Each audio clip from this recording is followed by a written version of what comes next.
Have you ever found yourself in a kind of toxic dynamic with someone where they are always taking, they are always making you feel like you haven't done enough? You find yourself incessantly giving to this person, people pleasing with this person, going out of your way to try to make them happy. You increasingly become resentful in the situation. You start to dislike yourself in the process, but you worry if you stop giving, if you stop meeting this person's demands and showing up in all the myriad ways you are, that you might lose their love, that you might not be enough for them. This is an extremely common scenario, and it's particularly dangerous when someone who takes a lot meets someone who is predisposed to giving too much.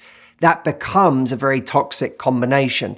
We can get into the kind of language issue of constantly labeling everyone toxic all the time. And that, I think, is a dangerous thing to do, because most people are not all good or all bad. Everyone is a combination of both. There are some pretty bad ones, don't get me wrong, but I've found, I don't know about you, but most people that I've ever known are a combination of good and bad. The problem is when we encounter someone where the dynamic between us and them is really bad, where it produces a kind of toxic result. And I'm going to give you 4 things today that will help you break free of a dynamic like this.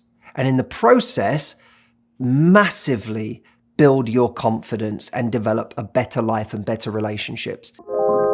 Number 1, listen to your resentment, but be impatient with your complaining. The resentment is powerful. The resentment is telling you something feels wrong. This giving that I'm doing, something about it doesn't feel right. It feels like there is a complete asymmetry in what we're bringing to this relationship. You know, think about it. When we give to a charity, we don't feel resentful afterwards, do we? Because we feel it was just generosity. It was just giving. It was doing something good. So then why in this situation does the giving lead to resentment? Because the giving has become a compulsion. So that resentment is something that we need to listen to, but the complaining is something we have to be incredibly wary of. And we've all done it. I've done it. I've been in situations before where I complain, in some cases for years, where I complain about someone over and over and over again. But my behavior around that person never changes. And we have to get to a point where we have an intolerance for our own complaining, because complaining can just become a kind of pressure valve that lets the air out of our resentment until we decide to just go back to the same behavior. We don't actually do anything. Complaining becomes a surrogate for action. Number 2, take your complaints and convert them into standards and boundaries. Every time have you ever found yourself in a kind of toxic dynamic with someone where they are always taking, they are always making you feel like you haven't done enough? You find yourself incessantly giving to this person, people pleasing with this person, going out of your way to try to make them happy. You increasingly become resentful in the situation. You start to dislike yourself in the process, but you worry if you stop giving, if you stop meeting this person's demands and showing up in all the myriad ways you are, that you might lose their love, that you might not be enough for them. This is an extremely common scenario, and it's particularly dangerous when someone who takes a lot meets someone who is predisposed to giving too much. That becomes a very toxic combination. We can get into the kind of language issue of constantly labeling everyone toxic all the time. And that, I think, is a dangerous thing to do, because most people are not all good or all bad. Everyone is a combination of both. There are some pretty bad ones, don't get me wrong, but I've found, I don't know about you, but most people that I've ever known are a combination of good and bad. The problem is when we encounter someone where the dynamic between us and them is really bad, where it produces a kind of toxic result. And I'm going to give you 4 things today that will help you break free of a dynamic like this. And in the process, massively build your confidence and develop a better life and better relationships. Number 1, listen to your resentment, but be impatient with your complaining.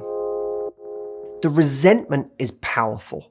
The resentment is telling you something feels wrong. This giving that I'm doing, something about it doesn't feel right. It feels like there is a complete asymmetry in what we're bringing to this relationship. Think about it. When we give to a charity, we don't feel resentful afterwards, do we? Because we feel it was just generosity. It was just giving. It was doing something good. So then why in this situation does the giving lead to resentment? Because the giving has become a compulsion. So that resentment is something that we need to listen to, but the complaining is something we have to be incredibly wary of. And we've all done it. I've done it. I've been in situations before where I complain, in some cases for years, where I complain about someone over and over and over again. But my behavior around that person never changes. And we have to get to a point where we have an intolerance for our own complaining. Because complaining can just become a kind of pressure valve that lets the air out of our resentment until we decide to just go back to the same behavior. We don't actually do anything. Complaining becomes a surrogate for action. Number 2, take your complaints and convert them into standards and boundaries. Every time you complain, I want you to hear what you're complaining about and go, well, okay, if I was to actually implement something that dealt with that complaint, what would it look like? Either in the form of a new standard or a new boundary. What would I say no to? What would I start saying yes to in myself or in the things I want to do? What behaviors would I change around somebody? Where would I stop listening or having a conversation with someone about a certain thing if that conversation is never productive? Or if it always leaves me feeling like I've been berated for something that I don't deserve to be berated for? Where am I actually going to say enough? Where am I going to do something that I really want to do, even though my normal reaction to doing that thing would be to feel guilty about it? Take your complaints and make them actionable. Complaints are passive. Standards and boundaries, that's where all the results are. That's where the action is. Number 3, don't expect having these new boundaries and standards to feel good, at least initially. Because the truth is, it probably won't. You'll put your foot down on something, you'll say no to somebody, and the first thing that will happen is you'll feel this rush of shame. Who am I to ask for this? Who am I to say no? Who am I to have needs? And then you feel guilt. Oh, I feel guilty. I shouldn't have done that. I should be doing more. I should be showing up for this person. And then you feel fear. I'm not doing enough, so I won't be loved. This person's not going to want me. This person's not going to see me as important or valuable or a good human being anymore. All of this leads us to wanting to backtrack. And what we have to remind ourselves in that moment is those emotions are exactly what got us into this situation in the first place. So they do not serve us now, not in this context. And if we're worried we've gone too far, I've gone too far by saying no to that. I've gone too far in asserting my needs. Well, firstly, you will go too far sometimes when you're trying to recalibrate. That's the nature of it. You're still practicing. So you're going to get it wrong sometimes. But your bigger fear should be the doing it wrong by doing too much, not the doing it wrong by not doing enough, especially if this is your pattern. Number 4, realize that doing things that... Hello from London. We're in Trafalgar Square right now. It's just started raining. We're gonna do this anyway. This is gonna be a quick video, but I wanted to talk about the difference between vulnerability and weakness, because too often I speak to women who conflate the two. They think that vulnerability is weakness by definition. So I thought I'd actually read out the definitions today of vulnerability versus weakness. Vulnerable, get this, susceptible to physical or emotional attack or harm. And it comes from the Latin word vulnerare. Is it vulnerare or vulnerare? Those of you that speak Latin out there can tell me which is the correct pronunciation, but it means to wound. Weakness, the state or condition of lacking strength. I find this very interesting because to be vulnerable is essentially to admit that you can be wounded and in acknowledgement of that to move forward anyway. If you think about it, most of us are afraid of being vulnerable because we're afraid we'll be perceived as weak. But by definition, it takes courage to be vulnerable. to admit that you can be wounded, to get in the boxing ring and know that you might get hit. And the irony is that the weakest people in the world are the ones that can't be vulnerable. They're the ones that never put themselves up for pain, never put themselves up for hurt. Those of you that are avoiding relationships right now or avoiding approaching that guy because you're afraid that you'll be vulnerable, know that that's not strength. Strength isn't standing in a corner, putting up these walls around yourself and stopping yourself from actually getting hurt in the first place. That's not strength. That's a fake kind of strength. But it's just this veneer, and as soon as it comes down, what you have is a really weak person who lacks courage. I have women come to my seminars all the time who are so terrified of their own vulnerability that they never actually put themselves in the game. And I don't want you to be one of those people, because those people end up dead inside because they never actually end up living. Just because you exist, it doesn't mean you're living. Living is when you're actually putting yourself out there, throwing some punches and acknowledging that you might get hit in the process. And by the way, have the trust in yourself and your own strength to know that you can heal from that you can get over it, that however badly you're wounded, you can pick up and get going again. But don't be so afraid to be wounded that you actually hide away in a corner and never put yourself up for it. So that's it for today, my friends. If you want to get vulnerable, go out there and take some risks. If you want to know how to take those risks and the right way to do it, go check out my programs. You know, I have a bunch of them online. We'll link them up below and you can see what we have available. All right, guys, I will see you soon. Take care. Love you from London. Maybe the next time I see you, I think I'll be in the States. So I'll see you soon. Be prepared to be vulnerable. Be prepared to stand up and stand alone if you have to. Like that blue cock. Best video ending ever.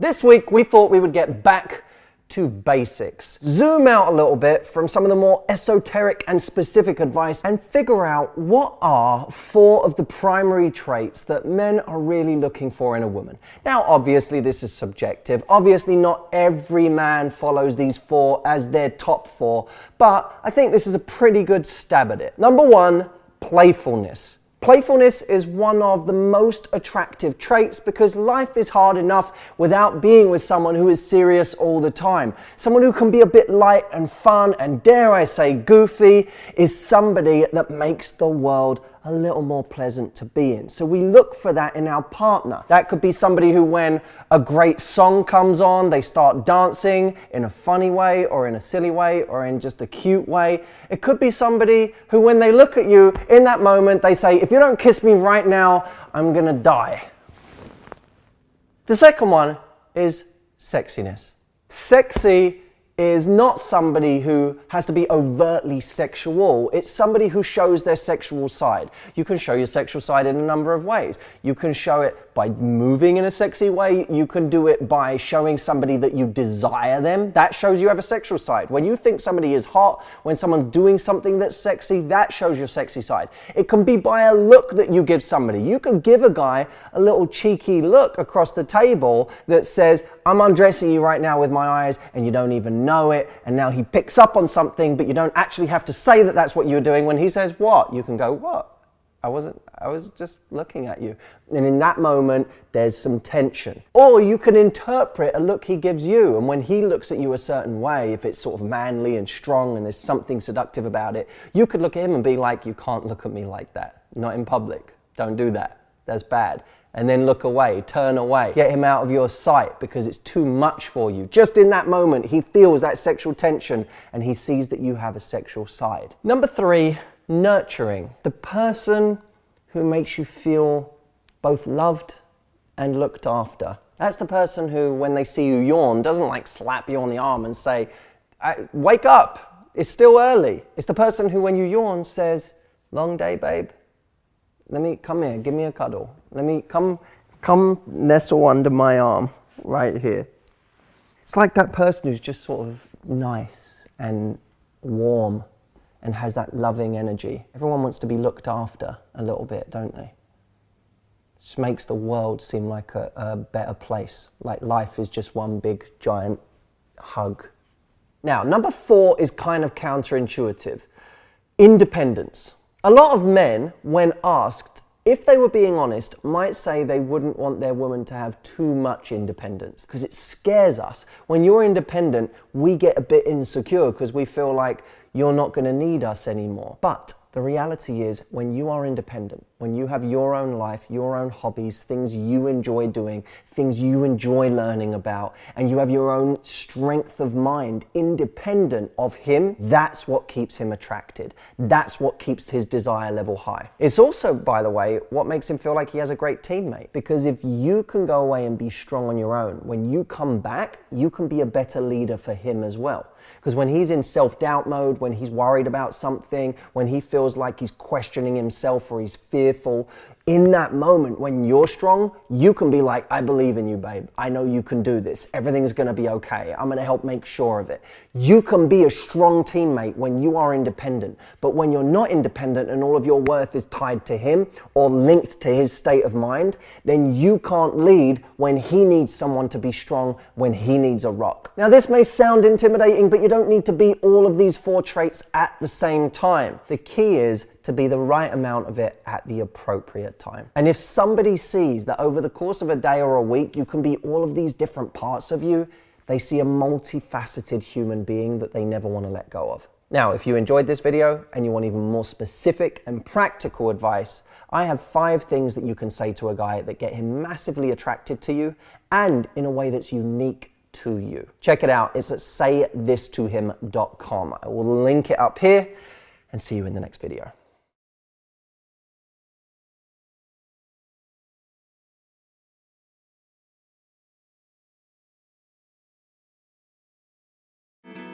Matthew Hussey here from Love Life. So we recently got this question through. I started dating a guy who has recently got out of a 3-year relationship. The idea of just being his rebound is stressing me out. I'm 24 and I'm ready for serious long-term relationship and don't want to waste my time if this guy is still hung up on his ex. Am I overthinking this? Should I say something to him about how I'm feeling? So look, there are many times when we encounter someone who has just come out of a relationship and we worry about the situation. There's obviously a natural level of jealousy. Does this person still like or love their ex? But there's also the practical side of it. Do I really want to be in this position where perhaps they're not really ready for a relationship? Perhaps they're not ready to move on. Perhaps they're just trying to do the casual thing right now because they've been in a relationship for a while and they just want to play the field. Where do they sit? You're always trying to protect yourself. So, firstly, the most attractive thing I think in a guy, or one of the most attractive things, is a man who knows himself. One of the things I actually always admired about George Clooney is that at least he was honest. At least he said it how it was. I don't want marriage. I don't want to be in serious.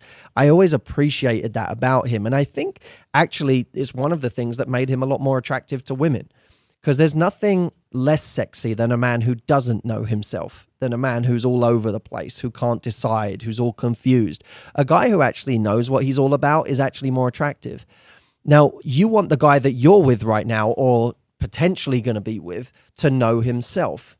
Now, the only way you're going to know if he knows himself is to talk to him and find out what he's all about right now. In a very high number of cases, you're going to find that this guy doesn't know what he's doing. That he's come out of a relationship, he's confused, he's bewildered, he still feels kind of connected to his ex. Even if he doesn't love her, he misses her as a friend or as someone in his life. He may have these conflicting feelings of wanting to play the field and wanting to go and do his own thing, whilst at the same time feeling lonely that he's now, back on his own and having to figure out that whole part of it. So you're in a prime position to be hurt. One of the practical questions you can ask him is, what happened with your ex? What was the reason that you decided to end it? Firstly, did you end it? Because if he didn't end it, then it might be something that he's still hung up on. But if he did end it, what was the reason? Was it to do with her? Was it a personal thing with her? Or was it to do with the phase of your life that you're in? Now, he may say both, but you need to pry a little more. Like, which one would you say it's more of? Now, if he says, it was me and her, we had some serious issues, blah, blah, blah. We didn't get on for this reason and that reason. Then that's something that can be dealt with. If he says it's the stage of my life I'm in, that's a little harder. Because now you're dealing with a man who left because of reasons of his own to do with his age or the phase of his life. You're now going to find it harder to deal with that because he's the common denominator. And whatever it was that he broke up with her for, he's going to be bringing into this relationship with you. So you got to ask him flat out, what was it about your relationship with your ex that ended it? If he starts giving you all of these reasons about my career and I'm traveling and I just want to be able to go around the world and it's just, it was so hard to be in a committed relationship. Do not be the person in that moment who thinks you're going to change all of it. Don't be the person who thinks, with me, he felt that with her, but with me, he's going to want to start cutting back on his career. He's not going to want to travel as much. He's going to want to be around. Do not make that classic mistake. Now, you can still keep going with him, but do so at your own peril.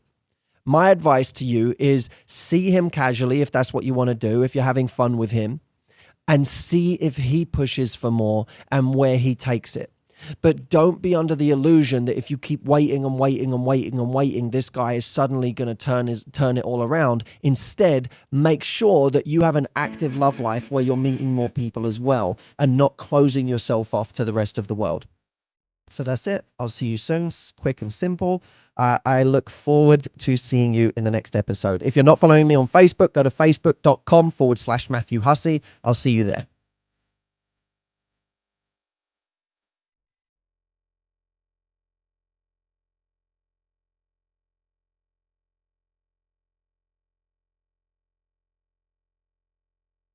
So it feels like by the day, we're all coming to terms with the fact that this situation right now is going to last a lot longer than perhaps most of us anticipated or we were told. There's a lot of emotions that come with that.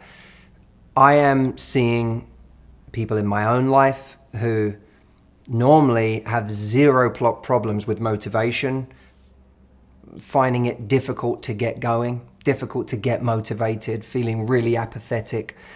Other people who just feel like they're not, they keep thinking they need to be super productive, but then they're not even close to being as productive as they are in a time when they're 10 times more busy. And of course, the low-level anxiety that we feel and the uncertainty that we feel, the frustration that we feel, in many cases, the anger that we feel, all of that going on in the background of our minds, whether consciously or unconsciously, is draining. And many of us wonder, why do I feel so tired right now? And aside from the fact that we're a lot less active right now, we're also exhausted emotionally from having to process this every day in ways that we don't even realize. And whenever I put out something right now, there are always comments that say, what's everyone so worried about? Why are people making such a big deal? This is the greatest time ever. Is it bad that I'm not feeling bad at all, that I'm actually enjoying this time? There's those kinds of comments which I find either emotionally numb to the situation or reflective of someone in denial where they don't realize that those emotions are coming for them and they're kind of in this blissful state of unawareness or ignorance right now. Or honestly, just lacking in empathy for what other people are experiencing. Right now, I was on a run and I stopped by a place that was still serving coffee. This place that normally is a fully functioning restaurant that is just serving takeaway right now. And I said to the guy behind the counter, I said, how you doing? And he said, well, we're trying and we're still making things. And we have these meal plans. If you want us to, we'll literally do free delivery at home for you. We'll send you the meals and you can pick what you want and have it customized to you. And as I'm hearing this guy talk, my heart breaks because I think, God, this poor guy, he started a business. These kinds of businesses are hard even when they're easy, even when times are good.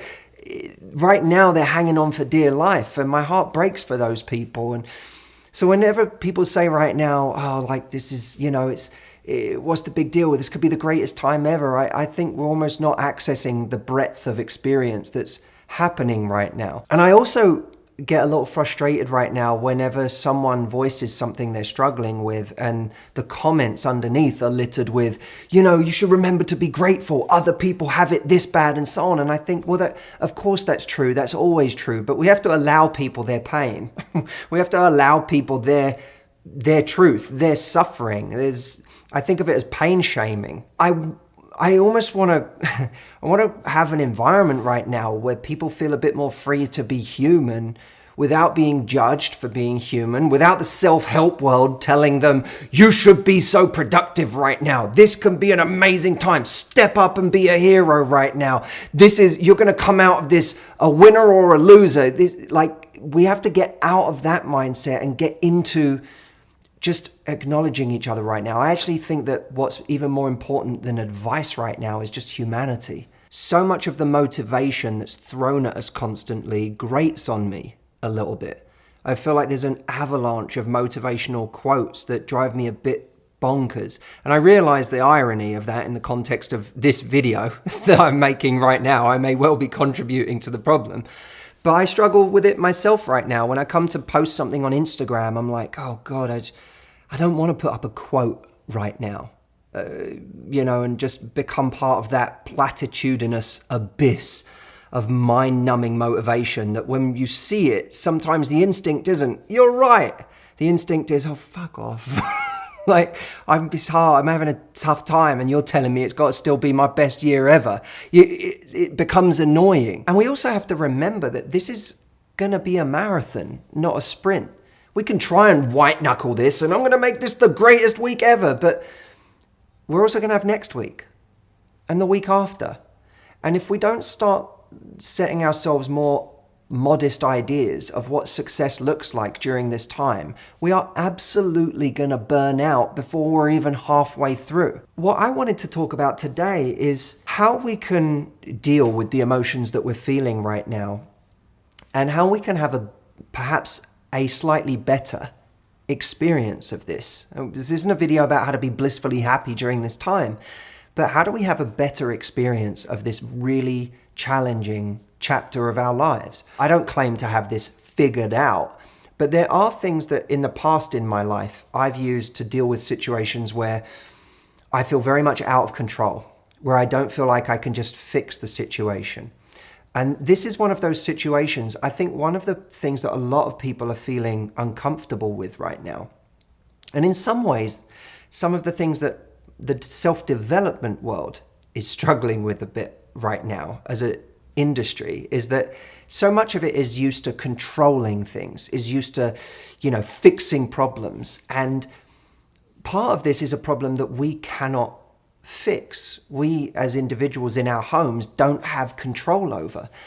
And for the problem solvers out there and the people that are used to making things happen and taking charge, they're deeply uncomfortable with this feeling of being out of control right now.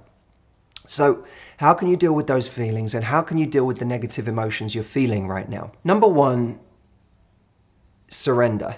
My boxing coach, Martin Snow, told me a long time ago, surrender doesn't mean giving up.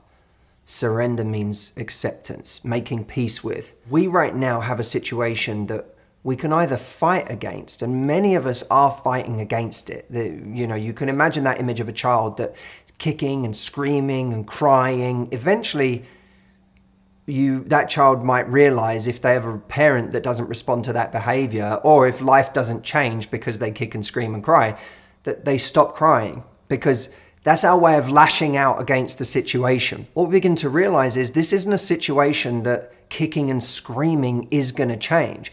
We're all going to have our kicking and screaming moments, right? I've had mine in one form or another already. Moments where I'm angry about the fact that we're having to make all these changes. Moments where you just get very sad about the whole situation and sit there and don't do anything. We all have those moments in our own way. At a certain point, we have to surrender to the situation and say, it's almost like I'm going to give this situation permission to exist. Instead of fighting against it, this is where I'm at right now. And interestingly and paradoxically, hope isn't always a good thing.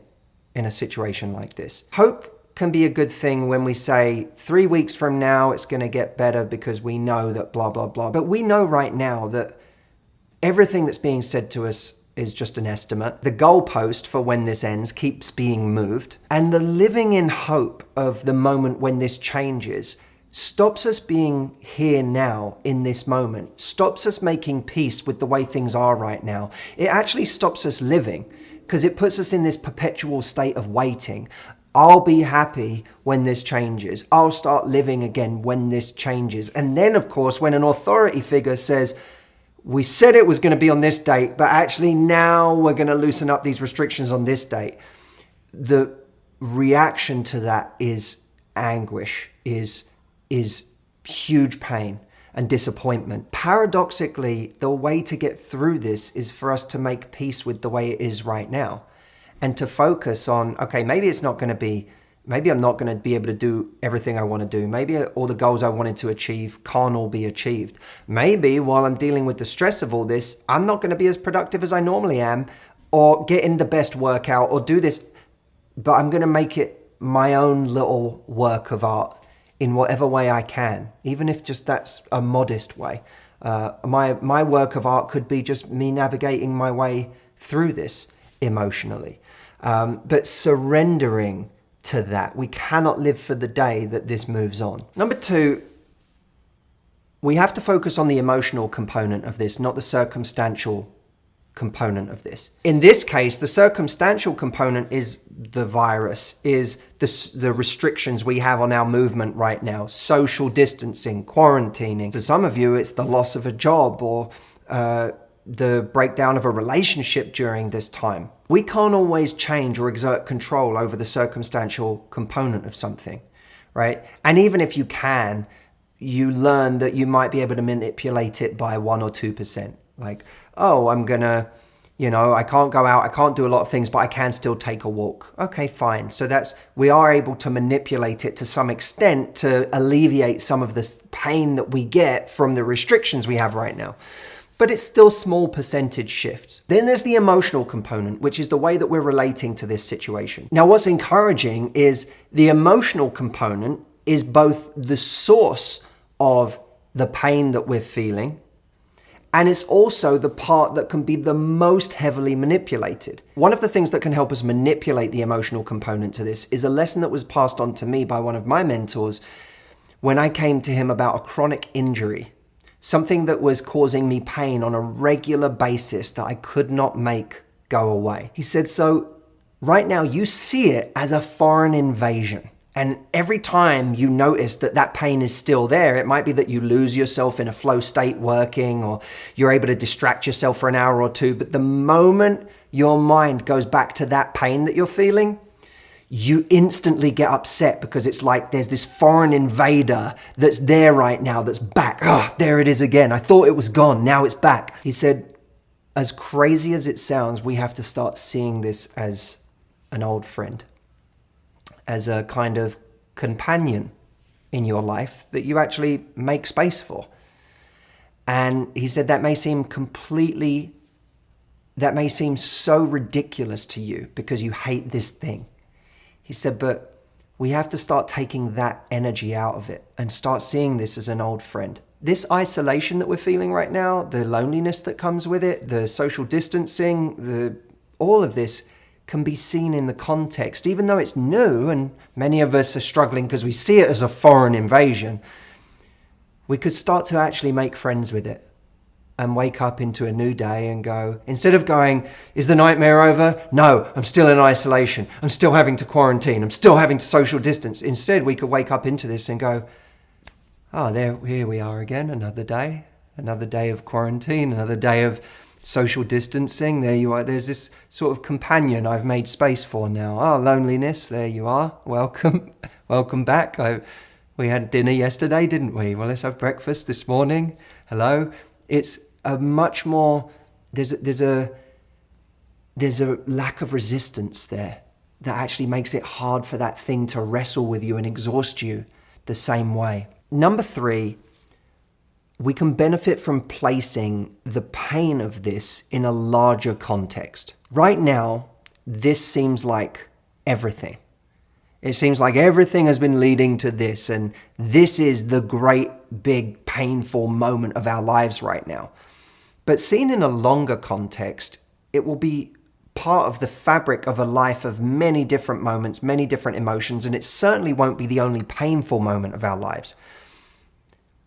We can therefore see this as a kind of training for other situations that we're going to confront in life anyway.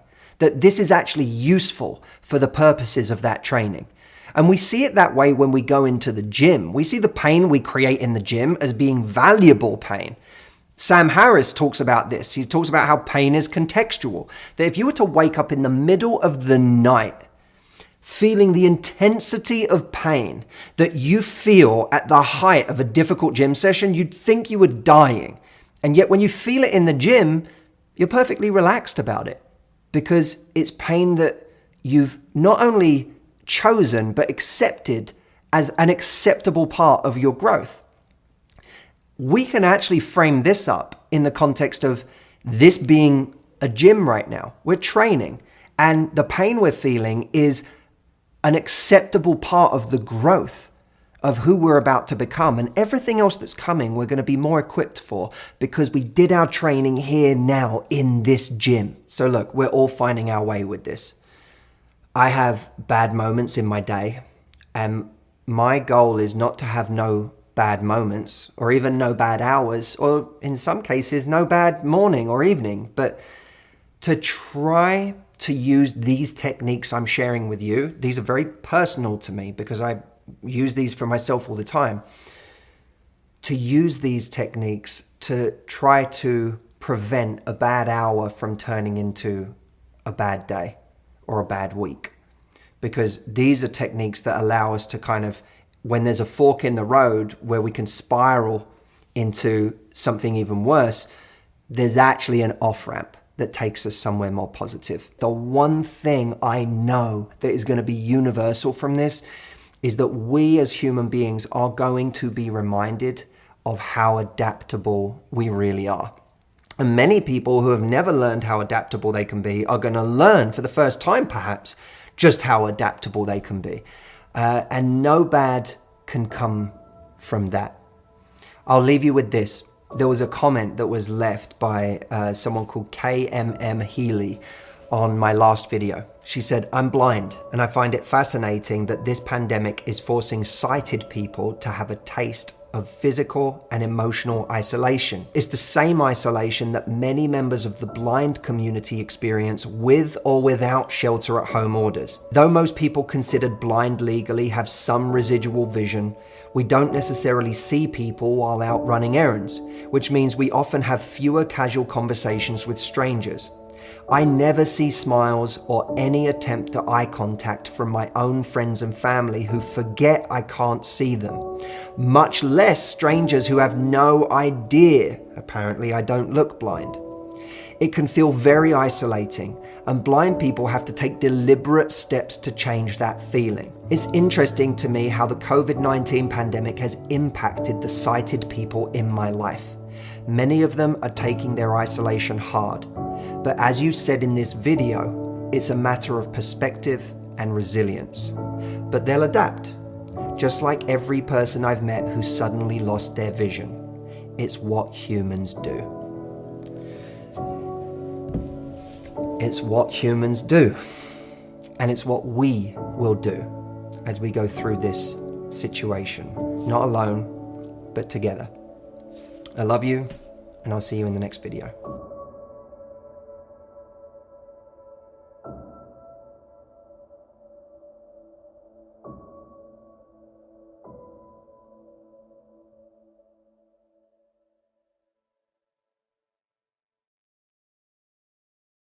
The women who value money on that level and the men who value their power with money on that level tend to find each other.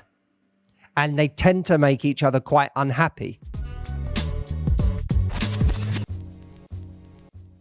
Tammy says, honestly, men want to be providers. Because I don't need a man for that, they feel intimidated. Especially since I make a nice income, I've had a few back off and state to me that A woman always wants to date equal or higher her station or income. So this is men have said that to her. Men are telling her what she wants. I've told them I don't need a man. I want one in my life that's much more valuable. I have other successful female friends who have been single for a long time, and we believe we've priced ourselves out of the market in many areas of our lives for being so goal-oriented. So some people had this response of saying, well, men, they don't, if they don't feel needed, if they don't feel like they can provide enough, they are intimidated by that and they back off.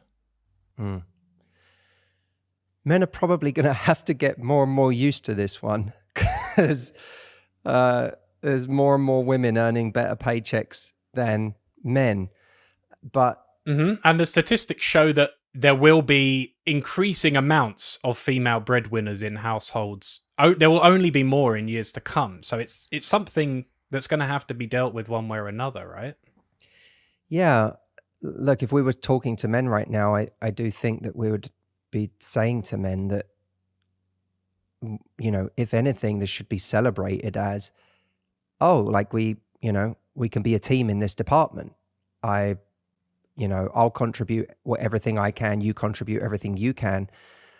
But the problem is when men are firstly, let's just take a generous interpretation of this. I would say there are two ways to look at this through a compassionate lens from the male perspective. One is people know what they grew up with. So there are a lot of men that got brought up by a man and a woman who had traditional roles. And by traditional, I mean that their mum raised them and their dad, quote, provided. And that's become their model for what each person brings to the relationship. And his foremost role models modeled that dynamic. So he's going off of that. And then, of course, if he also kind of grew up culturally in a society where that was the norm, then he came to learn that a man's value was that he was the provider. So there's part of that that's just historic imprint. It's not necessarily him having some innate sexism.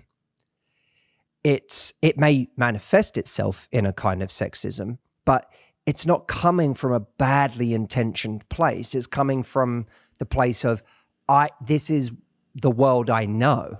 I don't know any different. And if I wasn't providing, then what's my value? Because I always saw my dad's value as providing. And maybe my mum always taught me that my dad's value was providing, but from the way that she talked to him.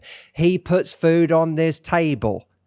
He goes out and works every day so that we can have the lives we want. If she reiterated that over and over again, then he learned that his dad's value was that his dad provided for the family. So he doesn't necessarily know any different. That's one thing. Now, for the guys that say, a woman is always looking to date someone who's of equal financial status or higher, there's also a very good chance they've heard that from women. I have heard that from women. And I don't mean on a date. I mean that we have plenty of women who have come to us for coaching over the years who have said exactly those words. I feel like I need to date someone I feel like I want to date someone who's in the same financial position as me. And by the way, look, it's hard to discern how many of those women are saying that because they're worried that men who earn less are going to be intimidated versus saying that because they're more attracted to guys who earn the same. But there's a decent proportion of women who are telling themselves, I would be put off by a guy who has debt. I would be put off by a guy who isn't in the same financial situation or better than me. There are women who will be put off by that. So just as a guy learns in his lifetime that there if he's not socially, if he's not the culturally or societally defined standard of tall, he will learn in his life that there are a decent number of women who quite openly say, I don't want a short guy. Mm-hmm. Therefore, men go into a lot of dates going, she's too tall for me, which isn't a sexist proposition, I would argue, from most men. It's an insecure one. It's the proposition is, I've come to know that a lot of women actually don't want a short guy. And so the same could be said of men who are feeling like they have no value in that situation, or that women won't want them, that I have learned in my life that women aren't as attracted to guys who earn less money than them. Right, so it's a kind of preemptive defense. Yeah, it's I don't want to be rejected.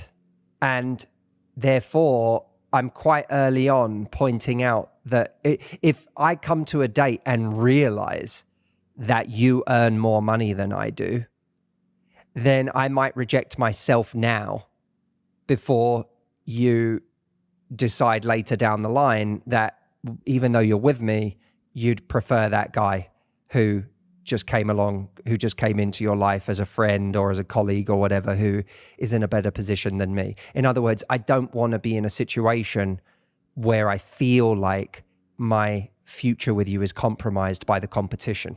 Yeah.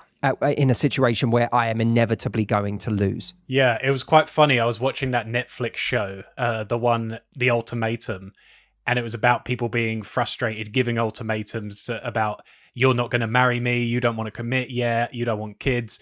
And for one woman, she kept going to different guys in the dating show where you date around to see if there's someone else better for you.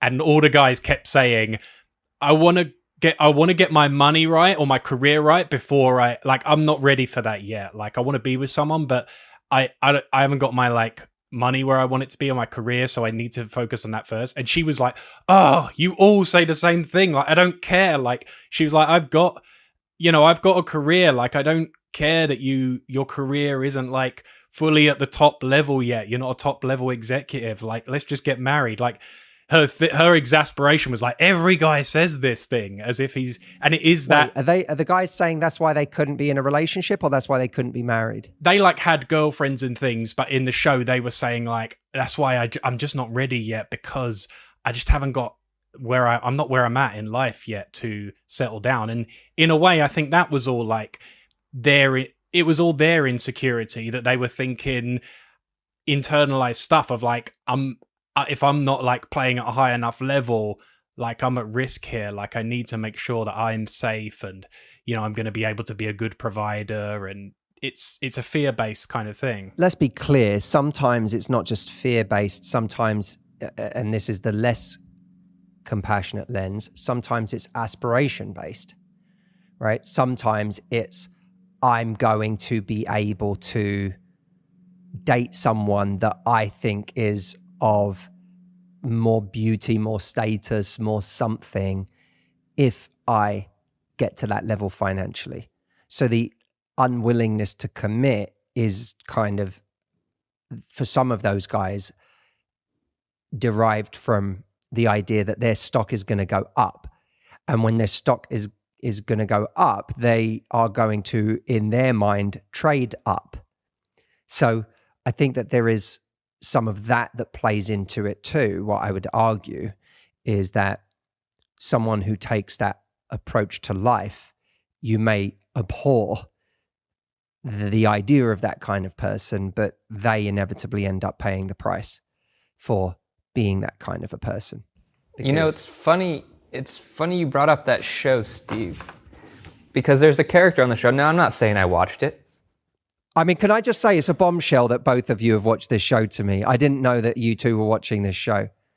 Well, I have an excuse because I'm married and I can at least pretend to begrudgingly watch it with my wife. I've heard this show is really dark because they take people whose situation is on the rocks, and they say the best way to see if you want to actually commit or not is to throw you into a house with another person or with other people, and Yes. stuff happens. Like, it's so dark. Yeah, and they try and sell the premise as a moral one, and it's completely ridiculous. Well, that's reality TV. I mean, they always try and sell the premise as a moral one. That's how they sleep at night. So, but the other side of this coin, which I'm getting at, is like, yes, there's a lot of these guys that don't feel like getting married until they feel like they've earned enough and they're ready, financially secure to like kind of be in charge of the family. But there was a character on the show, Alexis, who, as she went and she gave her boyfriend the ultimatum, and then she went out to date these other guys, she kept pretty much just announcing to everybody, like, well, I just want to make sure that the guy makes more money than me. Like, I'm not sure my guy makes enough money, and I don't know if I want to give away this show, but that whole speech she gave ended up being a little bit skin deep. Like, as soon as she realized that she might not be meeting somebody who was down for that or who was like making more money, she defaulted pretty back to her previous relationship. I don't know how to dance around it without giving away the show. But that's part of the cynicism that gets created in some men, is that some men have developed a cynical view of women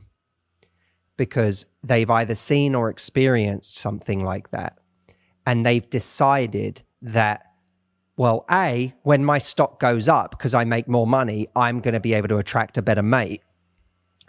And B, as long as I don't make that money, I'm not safe. Because if your worldview is that of attracting someone based on your financial status, it hits you both ways. You feel powerful if you have money, and as a result, you think you can get a mate.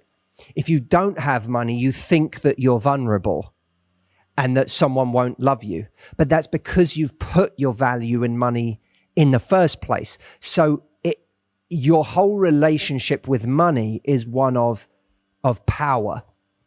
And that, for a lot of guys, it affects women, because women who get with guys can find that these men have massive insecurity around the fact that they make money, or it affects other women because some of those guys leave once they make a lot of money. So it has a massive effect on women one way or the other, but it's all derived from a male relationship with money that is one of power, and it's one that sadly is reinforced by some women. So Matt, you make an interesting point about power and money. I think it might not be quite as cynical as power. It might just be more attraction and status. You know, like, I just think there is sort of a reason that the whole Cinderella story is like a woman lead character and not a man lead character. Like, I just think, is it, whether it's culture or biology or what, like what makes men attractive to a lot of women is status. Money gets status, fame gets status, just being cool gets status. And I do think that on a formula of attraction, I just wonder if there's a sort of asymmetry between the status of a man having more to do with the attractiveness of that man than status of a woman having to do with the attractiveness of that woman. Well, yes, I think that's true. I'm not saying that men thinking that money means power, and power can be defined as the power to attract people. But I'm not saying that men associating money with power isn't completely unfounded. With an entire group of people, it's absolutely founded. Men's experience has been that they are more attractive to more women. Well, they're attractive to more women if they're in a solid financial position. And look, it's not like the world is divided into women who care and women who don't care. Like, life isn't that simple. There's people who make it the only thing that matters. There's people that don't care at all. And there's also women that find themselves in the much, I would argue, the very normal and human position of it's not the only way I make my decision, but it's nice to know that someone is able to contribute on that level. And it's also fun to be with someone where you can just go on dates. You don't have to think about whether you can or you can't do something. You can just go on vacation. Like, there's a sense of freedom and fantasy and excitement that comes with options in life. And being with someone who is successful creates options. And so there is a natural, I don't, whenever someone kind of denigrates women for being attracted to successful guys, I always find that to be, I always have a bit of a problem with that, because I'm like, well, wouldn't you be too? If I was a woman, I'd probably be more attracted to people who had some level of success, if for no other reason than what it indicated. If someone's success was a result of determination, if it was a result of ingenuity, if it was a result of someone being a good problem solver, if it was a result of someone who had discipline, if it was a result of someone who was responsible, like, these are attractive qualities in a person. Now, if the only way you define success is how much money someone has in a bank account, that's a problem, right? Someone could be an incredibly successful professor who doesn't make a lot of money, but that's the fact that they are where they are is still the result of many years of hard work and discipline and passion and all of these attractive qualities. But in a lot of cases, that success does go hand in hand with money, and that doesn't mean you're wrong for being attracted to it. Where we tend to get more cynical about people is when we see that the only lens for what constitutes success is money. And of course, there are women like that, and men know that. And the women who value money on that level and the men who value their power with money on that level tend to find each other, and they tend to make each other quite unhappy. I think a really interesting philosophical question that you just made quite distinct, for me at least, is like, is that those really beautiful, attractive qualities you just listed, determination, discipline, passion, is there an unfair asymmetry where, I guess, gets to the crux of this question about intimidating women? Is it that those qualities are seen as more attractive in a man than they are seen in a woman? Is that what people that are complaining about the dating scene for women and coming across too intimidating to men, is that really what they're complaining about? Whereas, like, actually men saying that they're intimidated by me is a euphemism for my great qualities aren't being valued the same way that they would be if I was a man. They just don't count for as much. Yeah. Or anything. Yeah, I think there's some, I don't know if it's cultural, but I do think there might be some truth to that, or it's just like, there might be an asymmetry there. It just might not be quite fair with the way a lot of men are valuing women in the dating scene. Well, and Jameson, to corroborate that, we have a woman who actually said something similar, where she said, I have an executive level finance career, a master's degree, and I've raised 8 children as a single parent doing foster care while building that career and putting myself through college. I've been told I'm intimidating because of my passion and ambition. Guys seem intimidated by my education and career, even though I come from poverty and respect blue-collar work. One of my guy friends says it's my level of independence that makes me intimidating, that my ambition and accomplishments are like a mirror that guys look into and see what they are really made of. Well, I mean, I'm just going to say it. You've done a lot of shit. Like, you've done a lot in your life. I'm intimidated. But I guess, yeah, that's the crux of it. I think isn't that it? the distinction we have to make is that I want to be careful how I say this, because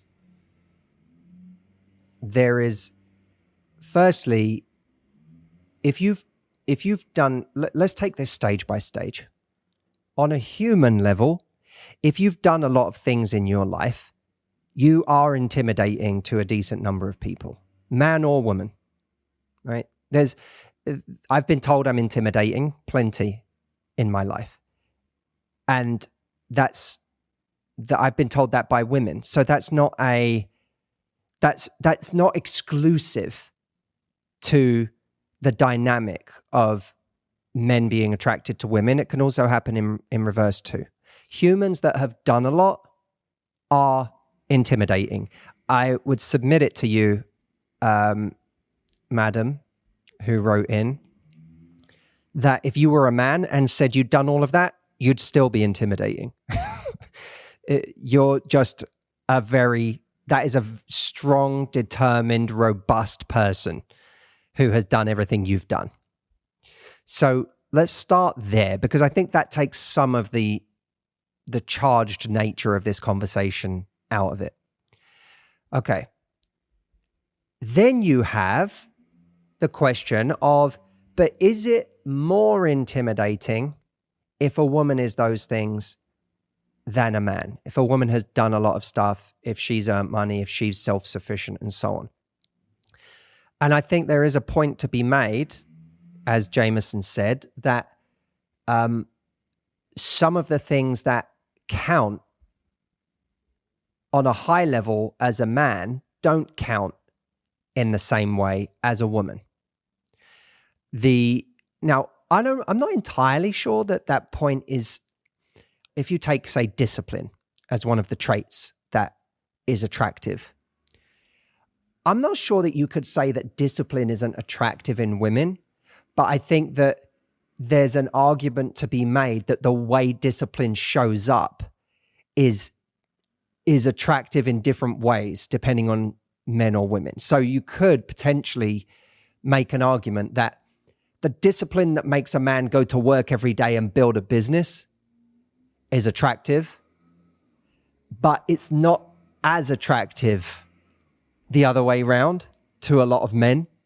You could say, though, that if a woman wasn't disciplined about looking after herself, or about if she was completely disorganized in her life, if you went to her place and it was chaos, then there would be something unattractive about that. I know everything I'm saying right now sounds highly sexist, but that's kind of what we're talking about, right? That is what we're talking about, the sexism, that these traits, the way that men find them attractive, or a lot of men, I think that everyone can understand the context of this particular episode, that we're talking about generalizations, that a lot of men might find discipline attractive if it shows up in other ways, but they might be intimidated if that discipline shows up in his lane, so to speak. Because his lane, if he's, say, an entrepreneur, that's how he feels significant. That's how he feels special.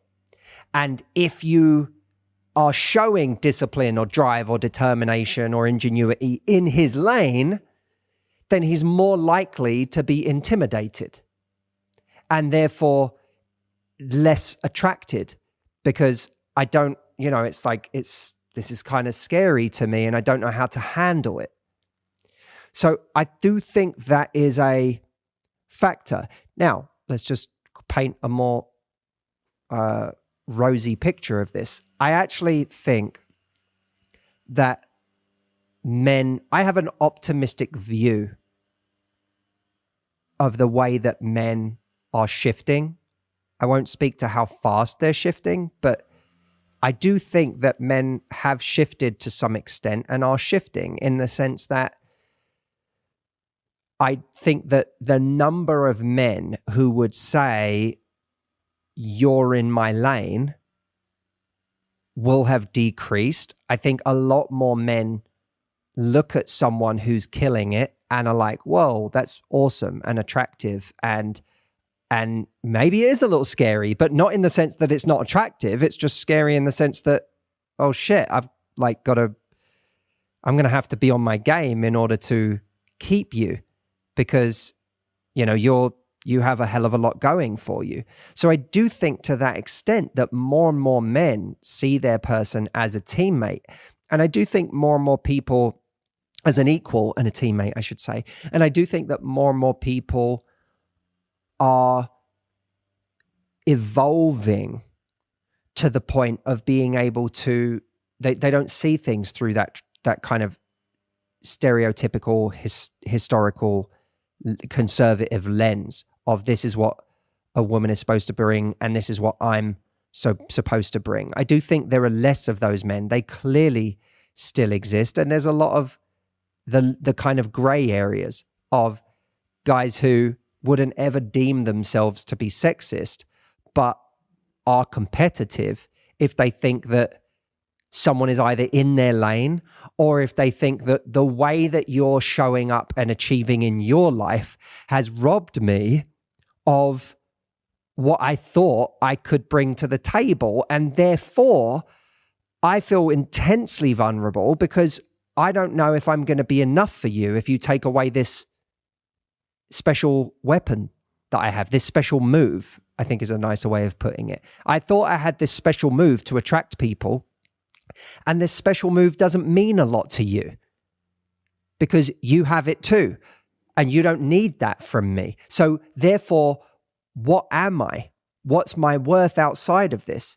Well, I think there's definitely guys like that. But I contend, I went to a prestigious university, Matt, and I've said this before to you, but all the guys I know from there who are good friends have, you know, highfalutin degrees, PhDs.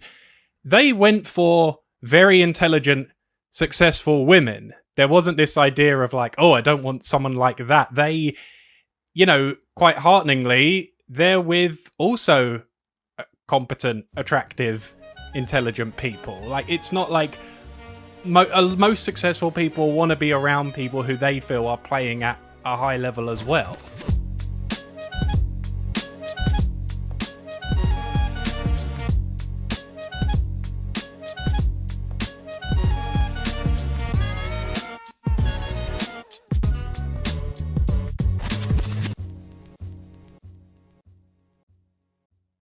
Are men turned off by intelligent women? Some, yes, but not the best ones. I like to look at this in a pragmatic way because we can mourn about how some men are intimidated by women's intelligence and have been since the beginning of time. Or we can just look at what we can do to deal with that situation. Now, I want to distinguish for a moment between different forms of intelligence or different archetypes of intelligent people. I think there's the academic, or I should say the pompous academic, because not all academics are bad, but the pompous academic who wears their intelligence as their weapon. This person is the person that makes everyone feel stupid, uses words no one understands a lot of the time, and talks in terms that no one can really relate to. Then there's the sarcastic, cutting comedian. This is the person who has not necessarily a deep knowledge of one area, but someone whose wit and speed of mind can make other people feel like they're slow. You say something, they immediately have a witty response to it, and they can cut you down sarcastically very quickly with things they say. Then there's the person who's socially intelligent. Now, the person who's socially intelligent has a natural intelligence, has a natural speed of mind, but when it comes to talking to people, they're able to read the room and know their audience.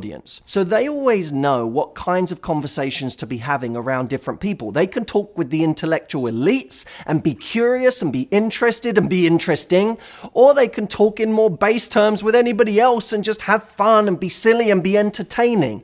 The most intelligent people I know are also socially intelligent. They know how to work a room and they know how to make other people feel great. Intelligence is defined by the ability to acquire and apply knowledge. Now, there's two parts to that. The pompous academic just focuses on acquiring knowledge, but they don't necessarily focus on the right application of it. Knowledge is learning a 4-syllable word. Intelligence is knowing when to use it. Knowledge is being able to quote Proust Intelligence is knowing the difference between when you should be quoting Proust and when you should be talking about Family Guy. I don't care who you are, man or woman. If you're leaving more people feeling insecure and inadequate around you than feeling great around you, that's because you're unintelligent, not because you're intelligent. I don't believe your biggest problem is that you're scaring everybody away with how intelligent you are. I think you'll attract more people overall if you're intelligent. The bigger problem is if you're intelligent and you're attracted to intelligence, you'll be turned on by a smaller group of people than most. You'll have a smaller pool of people to select from. That's okay. There are ways to deal with that. I think there are three major ways. One is meeting more people, so you increase the chances of meeting the types of people you actually want. Two is taking risks with people that you may think are on your level or out of your league. And number three, we have to build a lifestyle that puts us in the same venues as intelligent and interesting people that share our interests. So that's it. Leave us a comment, man or woman, telling us what you thought of this video. I would love to hear your feedback. And thank you again for watching, guys. I'll see you next week. It may even help initiate a pattern where they try more because you've actually taken it into your own hands in modeling it instead of just mirroring poor communication from them. That's a big mistake people make. I'm afraid of noticing differences in communication day to day and it feeling off, but also hesitating to clarify the difference between that and what was said in person. Because it hasn't been that long and we don't know each other well yet. But at the same time, you know it feels different. Now, what she means is basically feeling a shift in energy when you're in the early stages of dating, but feeling like it's too soon to bring it up because you don't want to come across as a crazy psycho person. So instead, you just suffer the inconsistency that you feel and the shift that you feel. And it makes you feel anxious and terrible about yourself because you're too scared to bring it up. Yeah. I mean, it's so common and it's a normal feeling. It's a natural feeling. How entitled are we to someone's energy in the beginning? How much should we expect things to go a certain way from someone who maybe doesn't owe us anything at this stage? This is a kind of nice way of simplifying things because that is almost, that question, the fear is this fear of being out of control. I'm not in control. The energy is different than the energy we had when we were in person. So I now don't know what to do because if I tell them that I've felt an energy shift, then all of a sudden I might be imposing too much on them. So I just feel like I'm stuck. One way to get back in control of ourselves and our energy is to say, look, all I'm really doing in early dating is assessing whether what someone is giving me is the kind of energy that would warrant me giving more or me continuing to give to this situation. That's what I'm assessing. I'm not assessing whether I'm good enough for this person. I'm not assessing just my attraction for them. If I'm wanting them to text me, then I've already got attraction. That's a tick.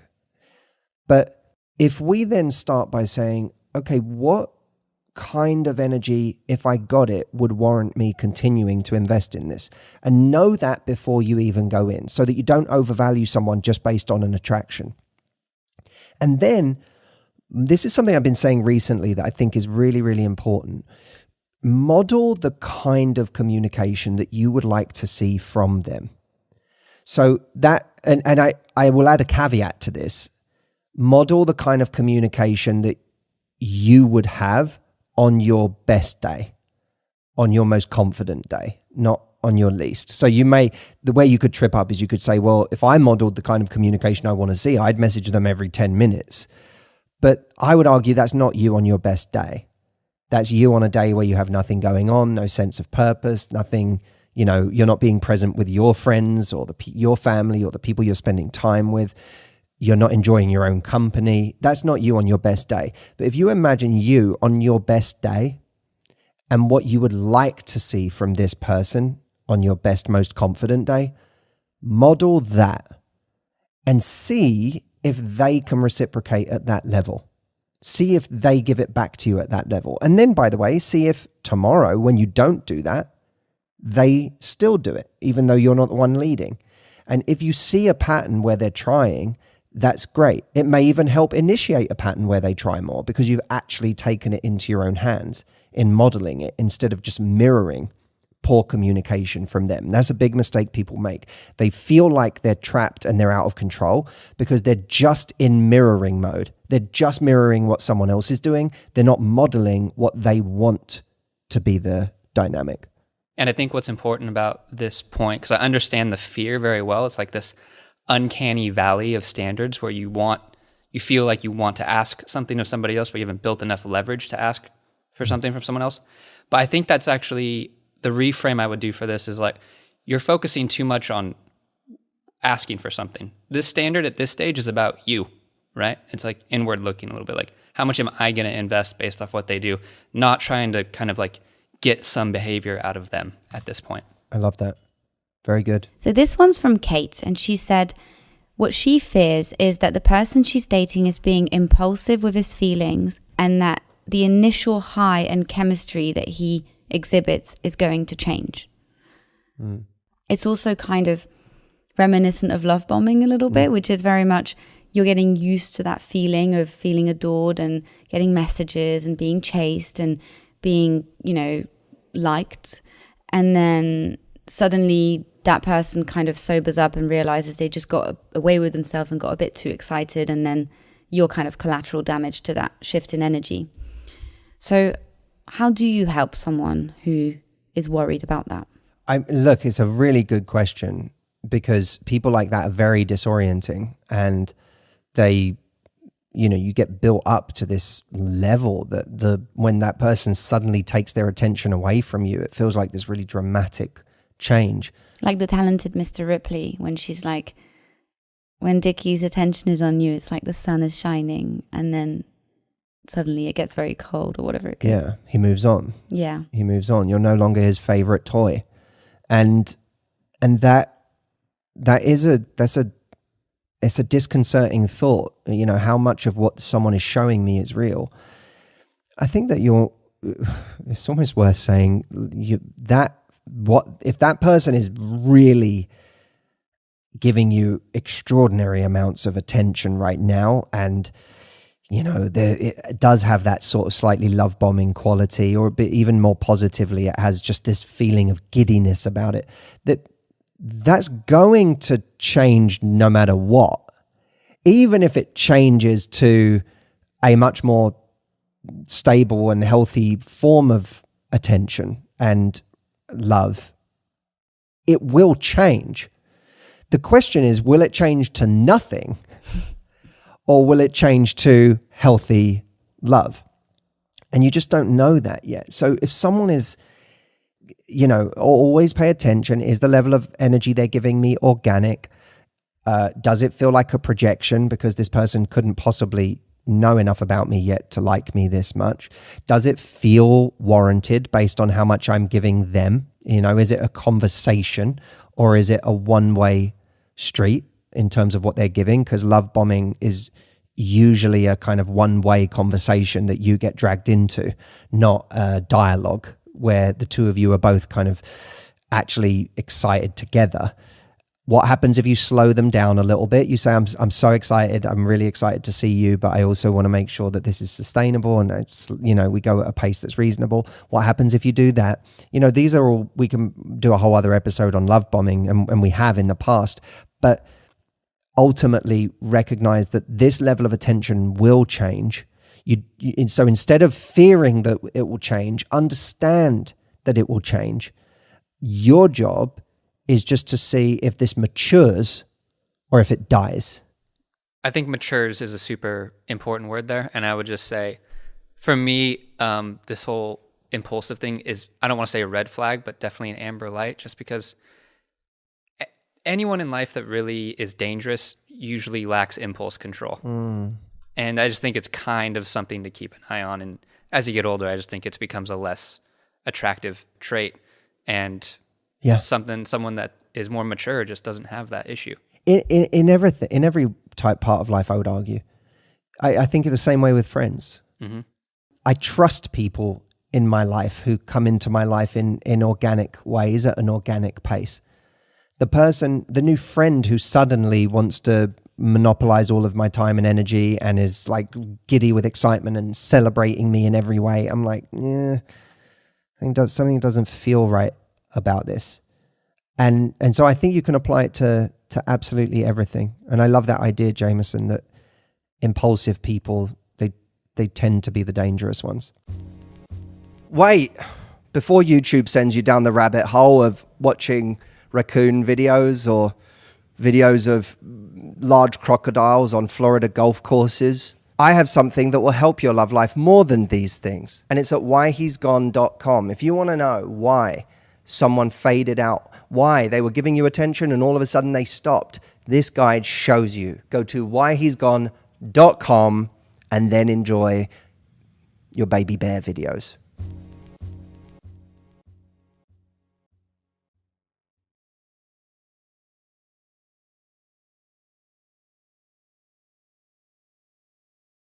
Before we get into the video, which is going to be about why it is that we chase emotionally unavailable people and what we should do instead, have you signed up yet to my event on the 19th of March called the Love Life Reset?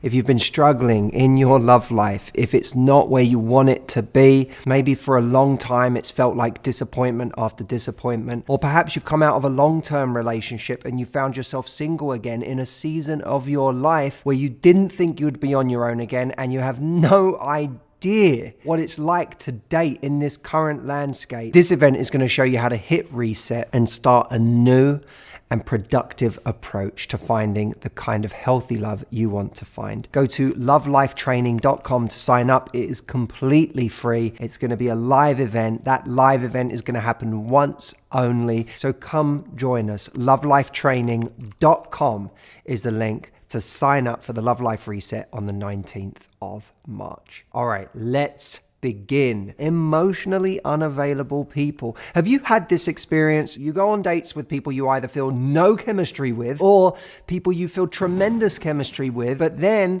when they're flaky, distant, inconsistent, when they tell you they're not ready for a relationship, when they pick you up and put you down and leave you not knowing where you stand, you start to obsess over them. You can't stop thinking about them. You really, really want them. It's the kind of person that you might come to me and ask, what should I do about this person? If this is you, I want to tell you, firstly, you are not alone. If you keep getting attracted to people like this who are emotionally unavailable, it can come from two different places. The first one is simply an economics, a false economics that can happen to anyone, which is the mistake of thinking that because someone is making themselves rare and scarce, and in some cases, absent, that must mean they are more valuable. And I've said this in a video before. This is, to me, like the difference between diamonds and air. Diamonds,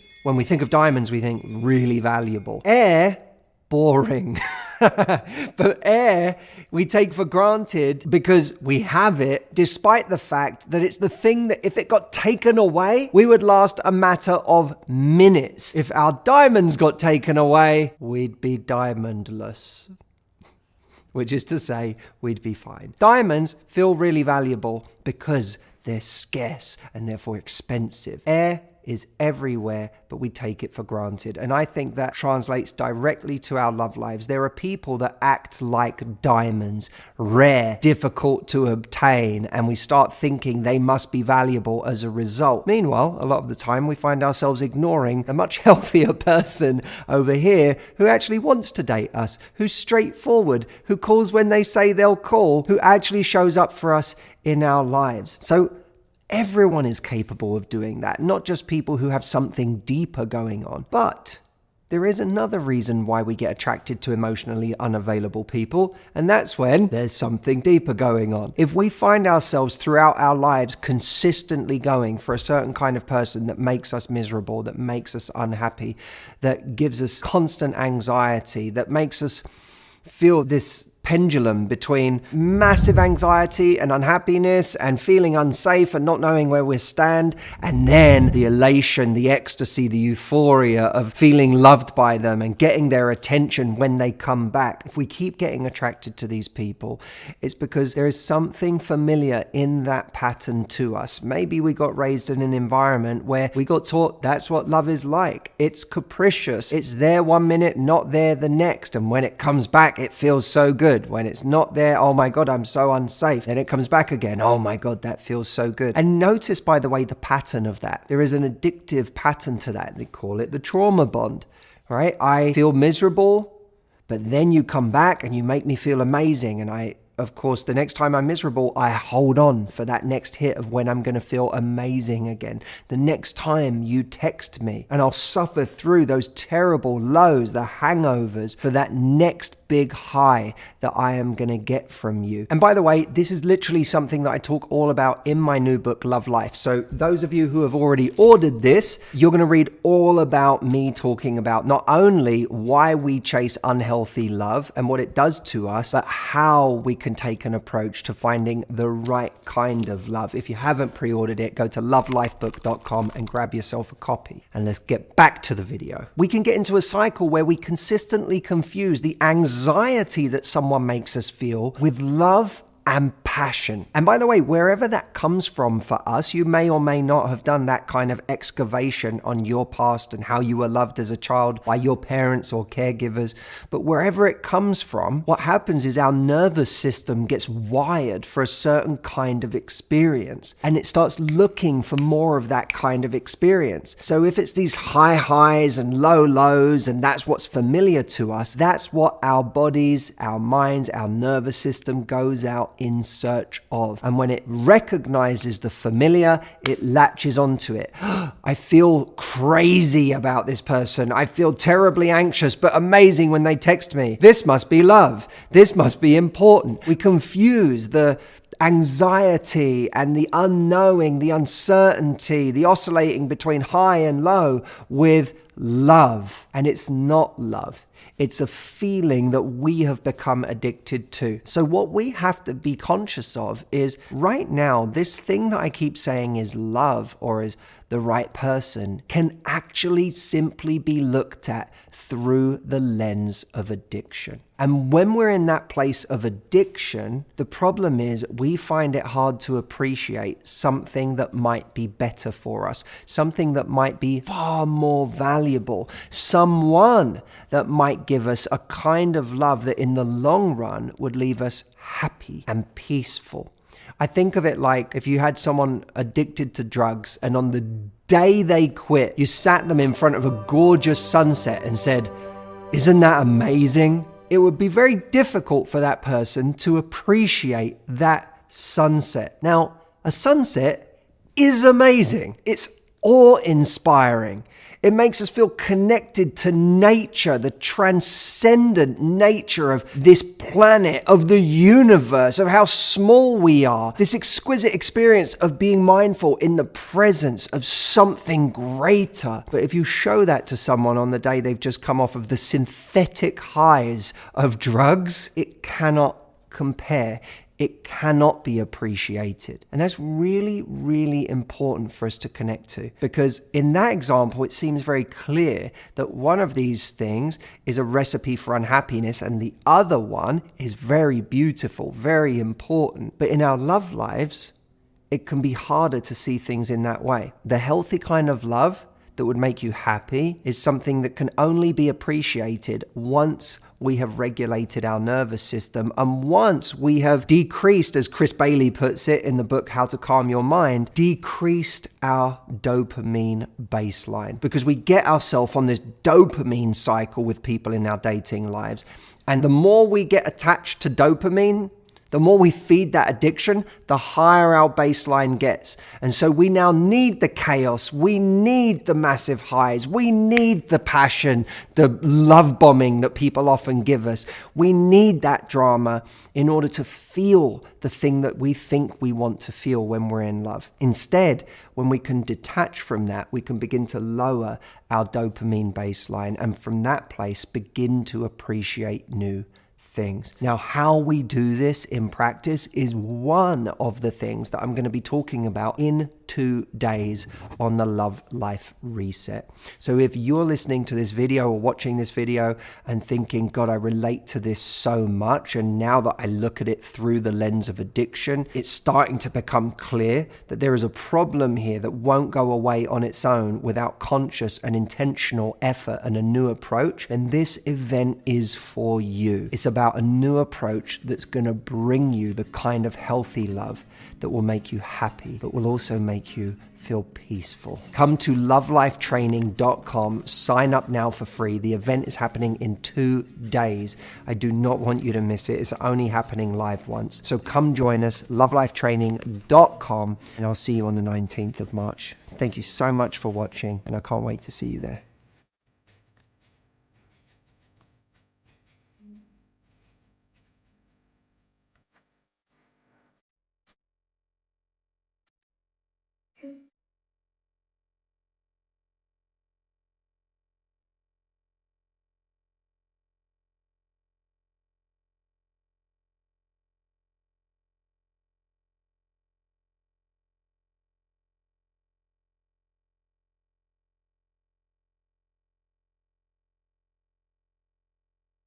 I recently talked to a guy, dated a guy, that said that my expectations, my standards were unrealistic because I like physical touch.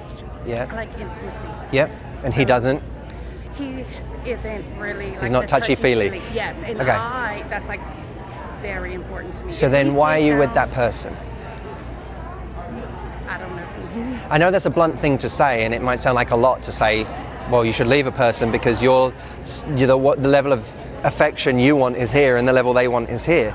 But it's not really that crazy of a thing to say, because you just said it was really, really important to you. Yeah. And it feels like, therefore, you're ignoring a piece of you that's really important to you, that's going to continue to make you unhappy and suffer in a relationship. Yeah, because he says like, well, people don't do that. People don't walk around and just hold hands. I do. I do.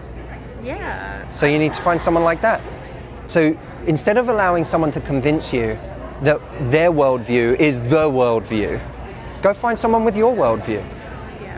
right? Exactly. Because all he's doing is trying to, a lot of us do it for survival, right? We do it because I need to make you believe that what I do is the norm so that you don't challenge me on it. Exactly. But he's not representative of all men. There are many different types of men, and if that person has a radically different view of things that are important to you, we can have all sorts of different views on things in relationships, but when they're like your core, That's it. I tell him that my core values, like I'm not asking you to make $250,000 a year. I'm I'm not asking for a hug and a handhold. We watching a movie. If you ain't touched me, I might as well be sitting next to my daddy. Right, you want to snuggle up? Yeah, like Yeah, of something course. Like showing I'm your girl, you're my guy. Yeah, Like, go find that I- guy. Yes, Don't find a guy that you need to convince to give you a fucking cuddle. exactly. You gotta be like, listen, to me, the best part of watching a movie with someone is you're spooning the hell out of that shit. Yeah. All right, you got that's the person I want. I don't want someone who's like, not really, I'm fine. I need my space. All right, I want someone who's like, who's affectionate. So you do too. So go find that. Life's too short. What are you gonna do? Hang out with someone all day that's never gonna give you the level of touch and affection you want? You're gonna be affection starved. You're gonna starve. Resentment and Yeah, it's gonna drive you crazy. And that person is always going to make you feel like you're crazy for wanting it. Yeah, So no, go find someone who can do that. I know that's a hard bit of advice to hear in a couple of minutes when you've actually got to go home and face the reality of letting go of someone who's not going to give you that. But if you've had an honest conversation and it's not improving, and this person is just making you wrong for feeling that way, then you've got to go and find someone who it fits more easily. Like, great relationships aren't easy, but they shouldn't be. They shouldn't be that difficult. No. All right. thank you.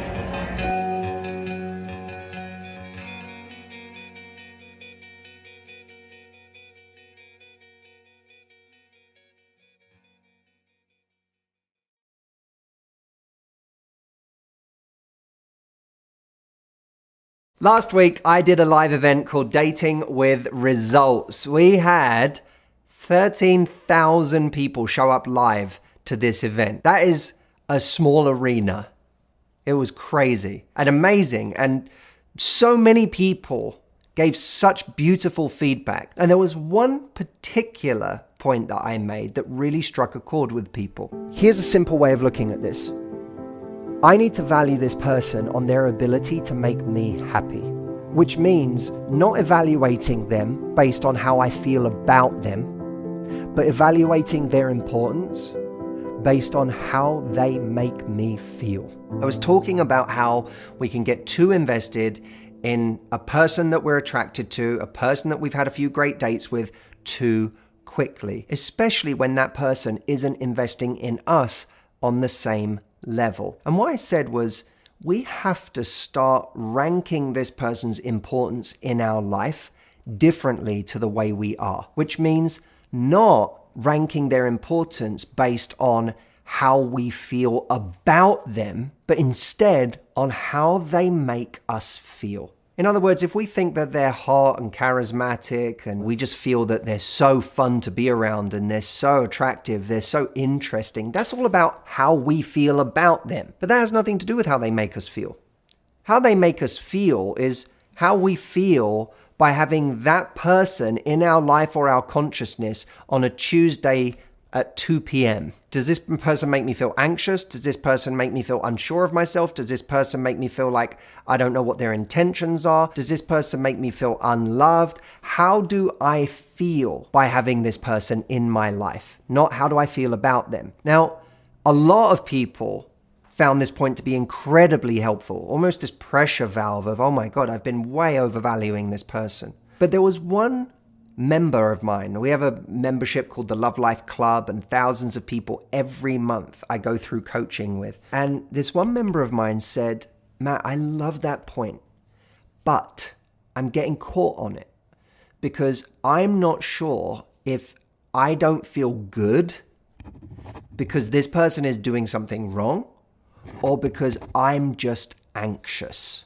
This is such a beautiful question. I know I've felt this in my life. I've had moments where I've been with people and I've gone, I don't know if what they just did is wrong and I'm right to be angry, or whether this is just my stuff that is coming up. Now, a lot of women especially struggle with this because there's been someone in their life that invalidated their feelings at some point, or maybe called them crazy or hysterical or just too much. So a lot of women have got this gaslighting that's happened in their past that means that they've lost trust in their own emotions today. I don't know whether what I'm feeling is valid anymore. This creates this huge confusion for us in our present day lives. So today I want to give you 5 ways that you can end your confusion if you're stuck wondering, did they do something actually wrong or am I just being anxious? Number 1, if it's too early to have a deeper, more vulnerable conversation with them about how you feel or how you're being made to feel,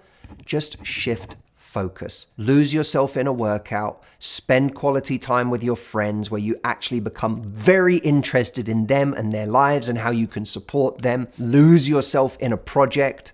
Do something that genuinely makes you present in your life again. When someone monopolizes our attention, we've made them too important. We've made them too much of a focus. And that anxiety begins to feed on itself. The more we think about them, the more important they become. And the more important they become, the more anxious we become. And remember, if this situation isn't at the point where you feel it's appropriate to be vulnerable with them, then why do you feel that you're close enough to them to make them this important in the first place? We're obsessing over something before it's even become a big thing in our lives. Number 2, ask yourself, how do I feel about the way they are when I'm on my best day? So when you're feeling confident, connected to your life, you feel that you're connected to your worth, and you feel like you're just in a flow in your life, you're killing it, how do you feel about what they're doing at that point? Because if at that point, all your insecurities go away, what you're feeling is more to do with your anxiety than it is to do with anything they're doing. If on your best day, you still don't like something you see, then it probably conflicts with your values and the kind of relationship you're interested in having. And that's something that's worth talking about. But don't assess their behavior when you're coming from the most insecure place. Assess their behavior when you feel great. Number 3, remember Cousin Billy. Cousin Billy is my cousin, And he's been in a relationship for a long time, since he was in his early 20s. And he's always had a very secure relationship, absent of the drama that happens in so many other people's relationships, without the petty jealousies and arguments. Billy is the sort of person that goes through life not being bothered by stuff that doesn't matter. I, on the other hand, have been a handful in certain moments in my life. It's important to me in those moments to have people around me who are reference points for what a normal, well-adjusted reaction to something would be. So I have often asked myself the question, would this bother cousin Billy? And if it wouldn't, or I could even ask him that question, which is why it's great to do this with people that you actually know, not just some person on the TV. When I ask him, does he confirm, oh, that wouldn't really upset me. I don't feel like that's a big deal. And in the meantime, I'm inside going, it's huge. This is very important. I should be so angry. If he says that, I go, okay. There's something going on with me. When we're not sure which way is up, we can use trusted people that we respect to help us find the coordinates for what an appropriate reaction might be. This doesn't mean friends who will tell you what you want to hear. It means people who will give it to you straight and tell you when your reaction is reasonable and when it's not. Number 4, when you do share your vulnerability with a person, observe your feelings with them. Don't inflict your feelings on them. You may have a day where someone doesn't reach out to you all day, and if you're anxiously attached, it really inflames that part of you. It makes you afraid, it makes you upset, it makes you scared. Now, if you were to act on those feelings in the moment and inflict them on a person, it might look like you calling them up in a jealous rage with accusations, with anger, because we're like, what are you doing today? Who are you with? And we start inflicting that on them, or we go very cold on them. That is inflicting your feelings on someone. Observing your feelings with someone is saying, I sometimes can get a little anxious. It's something that I've had to work on in my life.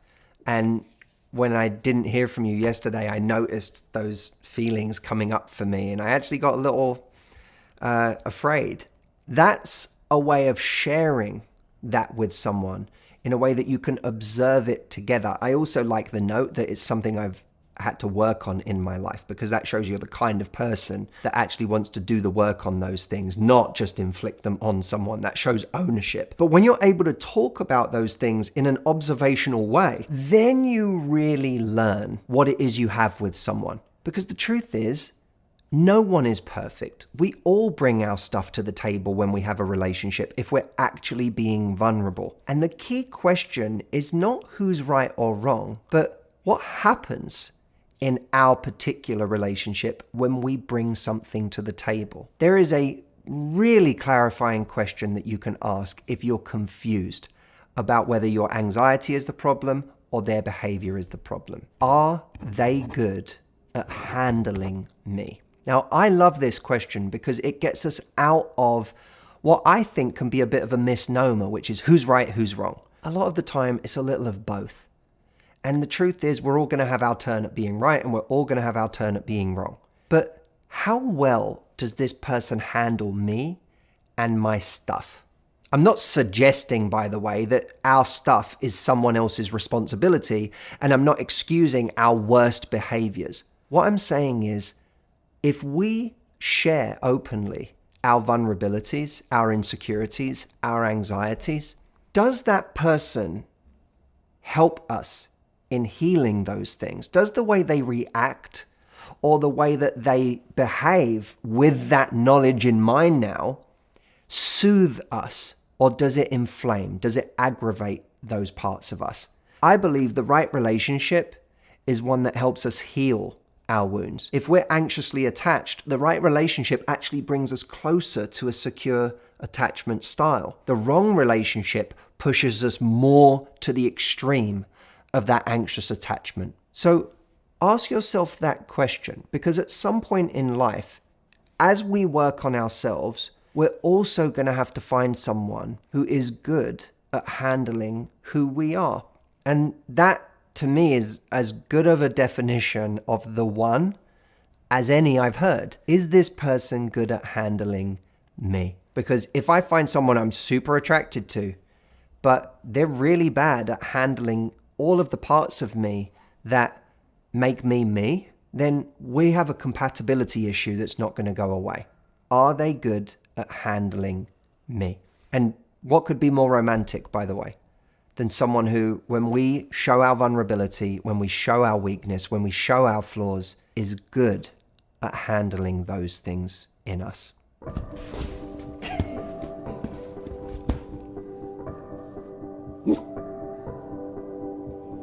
Now, if you don't understand dog, what Boogie just said is, if you really want to do the work on yourself, to not feel anxious in relationships anymore and to not constantly doubt yourself, come to Matthew's virtual retreat in June from the 2nd to the 4th, because that's where we do the deep work to get you psychologically and emotionally fit so that you come to every relationship you have from a place of internal power and worth, which is like suddenly being able to see in the light what is really going on. No, Boogie, it doesn't start until June 2nd. She's excited. And there's good reason. We have a self-care special ticket available that's $100 off right now until March the 12th. And it comes with some really great bonuses. So go grab your ticket now, put it in your diary for June, and we'll see you on the virtual retreat. And of course in the next video.